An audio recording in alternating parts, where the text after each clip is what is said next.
মানুষের কাছে অসাধ্য বলে কিছু হয় না। মানুষ চাইলে সবকিছুই করতে পারে। আমাদেরও একটু অসাধ্য সাধন করতে হবে। ক্লাস 12-এ আমরা যারা পড়ি, যারা সেমিস্টার 4 এর জন্য প্রস্তুতি নিচ্ছি, সেই সেমিস্টার 4-এ প্রোজ সেকশনে যে গল্পটা রয়েছে ডাউন দ্য র্যাবিট হোল, এই গল্পটা পড়তে গেলে তোমাদেরকে একটু অসাধ্য সাধন করতে হবে। কি সেই অসাধ্য সাধন? না, আমাদেরকে ছোট হয়ে যেতে হবে। এই ছোট অবস্থা অর্থাৎ শৈশবে না ফিরে গেলে এই গল্পটার মধ্যে আমরা সেই গল্পের স্বাদটাকে গ্রহণ করতে বা আস্বাদন করতে পারবো না। তাই তোমাকে কিন্তু ছোট হতেই হবে। তাই আমরা এই অসাধ্য সাধনটা করব। আমরা সবাই এই স্টেজ থেকে শৈশবের স্টেজে ফিরে গিয়ে এই গল্পটা পড়ব। তো আজকের ক্লাসটা প্রোজ সেকশনে থাকা অর্থাৎ সেমিস্টার 4-এ যে প্রোজ সেকশন রয়েছে ইউনিট 1-এ, সেই প্রোজ সেকশনের প্রথম গল্প যেটা রয়েছে ডাউন দ্য র্যাবিট হোল, সেই গল্পটার প্রথম ক্লাস। তো গল্পটার নাম কি? আমাদের গল্পটার নাম হলো ডাউন দ্য র্যাবিট হোল। দেখো, কোনো গল্প পড়তে গেলে তার সম্পর্কে একটু তথ্য না জানলেই নয়। যেমন যারা দেখবে যে কীর্তন যারা গায়, একটু গৌরচন্দ্রিকা দিতে হয়। গৌরচন্দ্রিকা না দিলে ঠিকঠাক ভাবে কীর্তনটা সেজে ওঠে না। ঠিক আমাদেরকেও এই গল্পটা সম্পর্কে একটু আউটকামস জানতেই হবে। ডাউন দ্য র্যাবিট হোল, এই যে বিষয়টা, র্যাবিট বলতে কি? খরগোশ। খরগোশের গর্তের নিচে। বিষয়টা কি না, খরগোশের গর্তের নিচে, অর্থাৎ বলতে চাইছে যে খরগোশের গর্ত তার মানে কি? অন্ধকারাচ্ছন্ন একটা জায়গা। সেই অন্ধকার জায়গাতে আমাদেরকে হাতড়ে বেড়াতে হবে কোনো কিছু পাওয়ার আকাঙ্ক্ষা নিয়ে। সেই অন্ধকারের মধ্যে আমরা কিন্তু জানি না কি আছে, সেই একটি গল্প। তাই আমাদেরকে এই গল্পটার রসটা আস্বাদন করতে গেলে আমাদেরকে শৈশব অবস্থায় ফিরে যেতেই হবে। তো শুরু হচ্ছে আজকের class down the rabbit hole, semester 4, class 12। গল্পের লেখককে? লেখক হলেন লুইস ক্যারল। Lewis Carroll. এই লুইস ক্যারল সম্পর্কে একটু তথ্য দিই তোমাদেরকে, যে জন্ম হয়েছিল এই ব্যক্তিটির 1832 সালে। জন্ম হয়েছিল 1832 সালে এবং তিনি মারা গিয়েছিলেন 1898 সালে, 1898। খুব বেশি দিন তিনি বাঁচেননি, কিন্তু এই ছোট্ট কর্মজীবনে তিনি অনেক কিছুই করে গেছেন। যদি তার জীবনী সম্পর্কে বলা হয়, তিনি একজন ইংরেজি লেখক ছিলেন, ইংলিশ অথার ছিলেন। আর শৈশব থেকে তিনি অনেক বাধা বিপত্তির মধ্যে জীবনটাকে লিড করেছেন।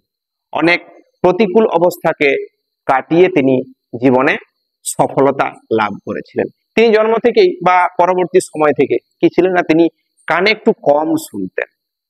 কানে একটু কম শুনতেন। আর কি করতেন না, তিনি একটু তোতলাতেন। মানে হয় না, আমরা বন্ধু সার্কেলের মধ্যে দেখি তো, কেউ যদি তোতলে তোতলে কথা বলে, তাদের কাছে আমরা কি হয়ে যায়? হাসির পাত্র হয়ে যায়। সবাই ঠাট্টা করতে থাকে। তাহলে তিনি কি করতেন, যখন ওই অক্সফোর্ড ইউনিভার্সিটিতে যখন তিনি পড়াতেন, তখন ছেলেরা তাকে নিয়ে কার্টুন আঁকতেন। কার্টুন ছবি আঁকতো। তাতে কিন্তু লুইস ক্যারল কোনোদিনই তাদের উপর কোনো প্রতিবাদ করেননি, কোনোদিন কোনো রাগ করেননি, আক্ষেপও প্রদান করেননি। তিনি সবসময় ওই বড়দের সঙ্গগুলো একটু এড়িয়ে চলতেন, ছেলেদের সঙ্গ এড়িয়ে চলতেন, একা থাকতে ভালোবাসতেন। এরপর আর কিছু বিষয়কে নিয়ে তিনি একটু উদ্ভট টাইপের, একটু গাঁজাখড়ি গল্প বলতেন বা সামনে বলতে ভালোবাসতেন। এই সমস্ত গল্পগুলো শুনতো কারা? একটা পরিবার ছিল। পরিবারের নাম হচ্ছে LIDDLE, লিডল পরিবার। এই লিডল পরিবারে গল্পগুলো শুনতো লিডল পরিবারটা। এই লিডল পরিবারের একটা অন্যতম মানে বলতে গেলে চরিত্র, সেই চরিত্র হচ্ছে ALICE, অ্যালিস। অ্যালিস, এই অ্যালিস হচ্ছে একটা ছোট্ট মেয়ে। ওর গল্পগুলো শুনতো। ধরো হয় না, গাঁজাখড়ি গল্প বলতে কি, আমি হয়তো বললাম যে জানো, আমার ঘরের পাশে না একটা গাছ আছে, সেই গাছটা প্রায় সন্ধ্যাবেলা আমাকে ডেকে বলে আমার সঙ্গে খেলবে, এইরকম উদ্ভট, মানে কোনো মাথা মুন্ডু নেই আর কি, গাঁজাখড়ি গল্প তিনি বলতেন। তাহলে এই যে গল্পগুলো যখন শুনতো এই এলিস নামক ছোট্ট মেয়েটা, তখন ওই লুইস ক্যারলকে তিনি মানে সে বলতো আর কি বলতো যে মহোদয় আপনি এই গল্পগুলো লিখে রাখেননি কেন?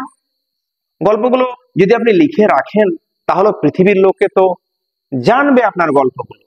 তো এই জন্য লুইস ক্যারল দুটো সেকশনকে লিখেছিলেন। একটা সেকশন হচ্ছে আমাদের এই গল্পের সোর্স, একটু পরে জানবো। আর একটা সেকশন হচ্ছে কি থ্রু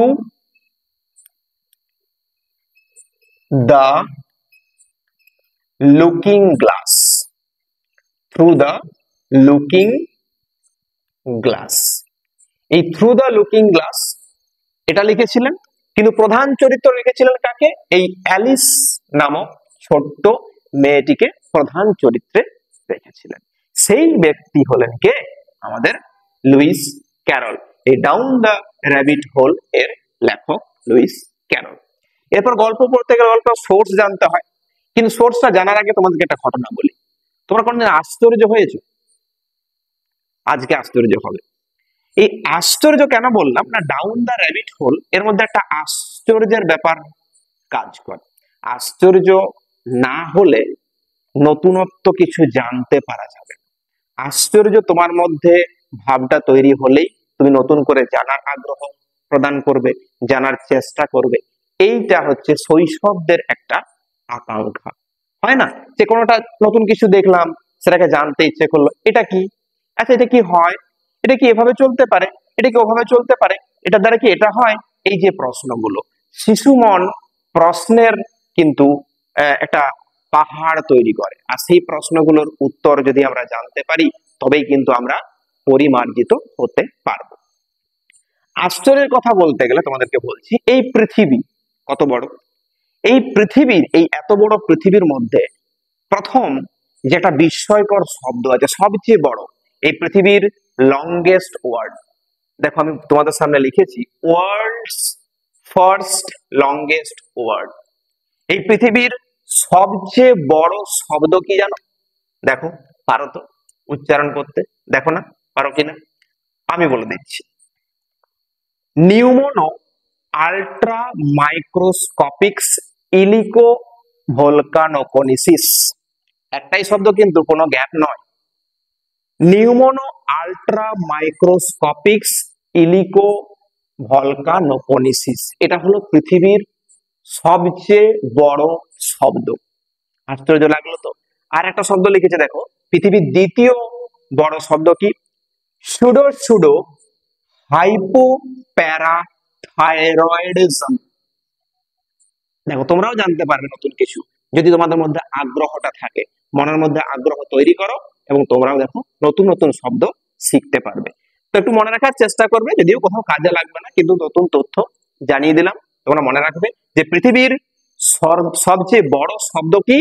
যে নিউমোনো আল্ট্রা মাইক্রোস্কোপিক্স ইলিকো ভলকানোকনিসিস। আর দ্বিতীয় বৃহত্তম শব্দ হলো সুডো সুডো হাইপোপ্যারাথাইরয়েডিজম। ব্যাস, এরপর কি? গল্পের উৎস জানতে হবে আমাদেরকে। উৎস বলতে SOURCE, প্রত্যেকটা গল্পের উৎস থাকে। এই যে গল্পটা ডাউন দ্য র্যাবিট হোল, এর উৎস কোথায়? এই উৎস হলো Alice's Adventures ADVENTURES Adventures in Wonderland. Alice's Adventures in Wonderland, এখান থেকে ডাউন দ্য র্যাবিট হোল গল্পটা নেওয়া হয়েছে। পাবলিকেশনটা বলে দিই। এই গল্পটা প্রকাশিত হয়েছিল 1865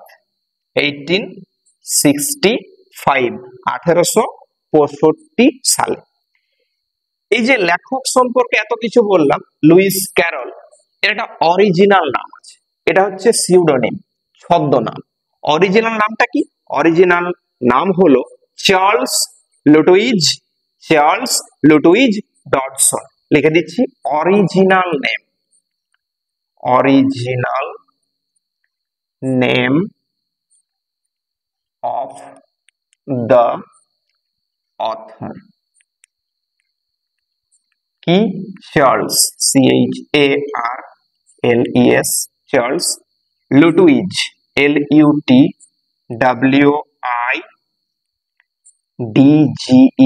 লুটুইজ ডডসন, DODGSON।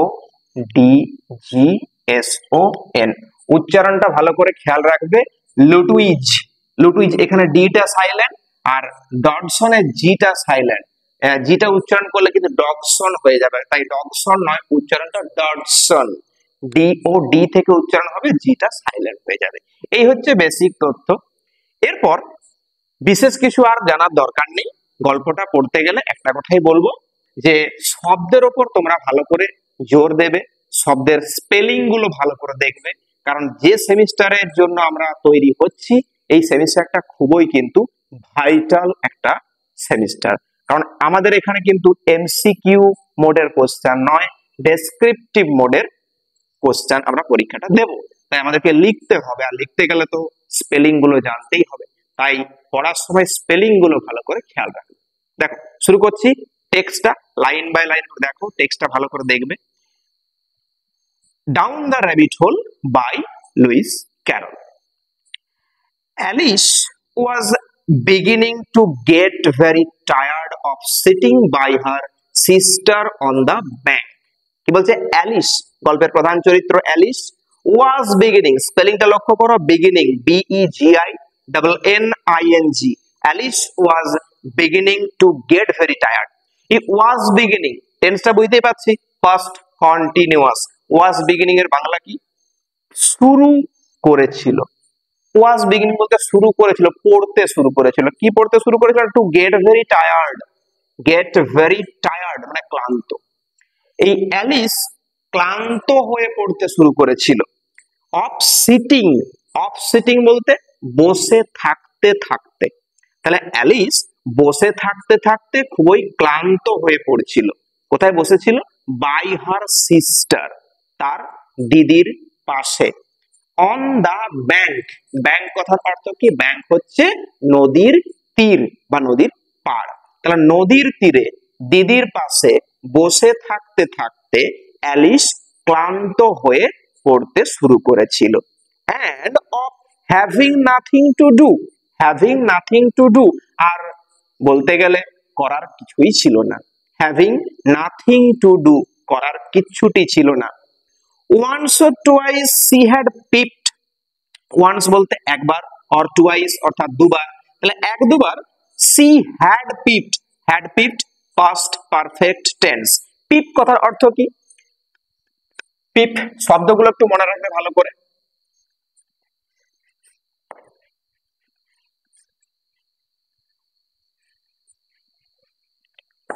PEEPED, PEEPED শব্দটা কিন্তু পিপ, PEEP, পিপ, পিপ কথার অর্থ কি? উঁকি দেওয়া, উঁকি দেওয়া। তাই কি বলছে যে ওয়ান্স অর টোয়াইস, এক দুবার, she had peeped, সে উঁকি মেরে দেখেছিল, into the book her sister was reading, was reading past continuous tense, সেই বইটার দিকে, যে বইটা তার দিদি পড়ছিল। তাহলে এক দুবার তার দিদির পড়তে থাকা বইটার দিকে সে উঁকি মেরে দেখেছিল। but it had no pictures or conversations in it, কিন্তু এর মধ্যে অর্থাৎ ওই বইটার মধ্যে কোন রকম কোনো ছবি ছিল না এবং কোনো কথোপকথনও ছিল না। তার মানে কি? আমরা যারা ছোটরা, আমি বলেছি যে গল্পটা রসটা আস্বাদন করতে গেলে আমাদেরকে ছোট হতে হবে, তাহলে ছোটবেলায় মনে করে দেখো নতুন বই মানেই একটা গন্ধ দরকার ছিল, নতুন বই মানেই গাদা গাদা ছবি দরকার ছিল, ছবি না হলে বইটার কোনো ভ্যালু আমাদের কাছে ছিল না। মনে করতে পারছি এই ছোটবেলাগুলো আমরা পড়েছি এগুলো, যে বই মানে নতুন নতুন ছবি থাকবে, পাতাগুলো উল্টে উল্টে দেখবো আর একটা নতুন গন্ধ, যাকে ওই মুখের উপর রেখে পরে আমরা সেই গন্ধটা অনুভব করতে পারবো। এটা কি বলছে? যে বইটার মধ্যে কোনো ছবি ছিল না আর কোনো কথোপকথনও ছিল না।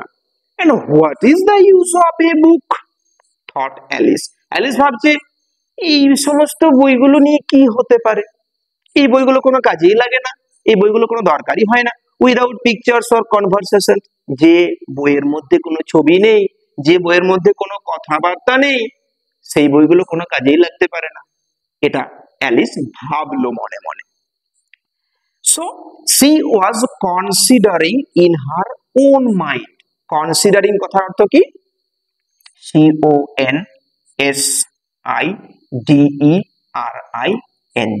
কনসিডারিং অর্থাৎ বিবেচনা করা, বিবেচনা করা, মনে মনে ঠিক করে নেওয়া। ঠিক আছে, কি বলছে যে so C was considering in her own mind, নিজের মনে মনেই সে ঠিক করে নিয়েছিল, as well as she could, যতটা সম্ভব, যতটা ভাবা সম্ভব সে সেটা ভেবেছিল। কি যে ফর দা হট, কারণটা কি, কেন নিজের মনে মনে বিবেচনা করেছিল, কেন নিজের মনে মনে সিদ্ধান্তটা নিয়েছিল, না কারণটা বলছে যে as well as she could, যতটা সম্ভব, যতটা ভাবা সম্ভব।